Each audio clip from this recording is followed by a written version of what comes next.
आज आज गोटे बड़ मो जीवन गोटे आनंदमय स्मृति है दिनटा आम करपड़ा पंचायत बालीजोड़ी गाँव को आसते प्रथमे आम जो दिव्यांग भाई भौणी मैंने थे सहित आज गोटे भजन संध्यारे सेठी सामिल हेले आ किछि समय बितेबापी मिलला ता सहित ग्राम देवती ता सहित ठाकुराणी नाच ए सबू देखा सहित ता सहित आज जो नाटक मंचस्थ होची एवं दुई निर्देशक कड़े गले आम सुशांत भाई कड़े गले हाँ से सुशांत भाई और राजेंद्र भाई दुई जन निर्देशक आज जो नाटक परिवेशन हम ता ना हूँ जह्न रातिर झड़ एवं मु आशा करी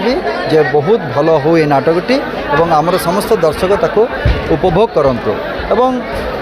जो मंच नाटकर कथा कह जाए जे विलुप्त प्राय कहीकि मत लगुनि जे आज गंजाम जिले में जदि आज किए आसिक पहुँचब प्रत्येकटी पुरपल्ली गाँव में ए मंच नाटक चली गाँव में जो माने आमर युवक बंधु माने अछंती से माने परिवेशन करुँच नाटक शिखिकी से परिवेशन करुँच तेणुक निश्चित भाव में आशावादी जे नाटक केबे भी हजिबनी केबे भी लुचिबनी निश्चित भाव में उज्जीवित होकर रहिबो जो पर्यंत आमर उद्योगी दर्शक एवं उद्योगी कलाकार निर्देशक समस्ते अछंती से पर्यंत नाटक एवं कला दुईटी जाक उज्जीवित होकर रहिबो।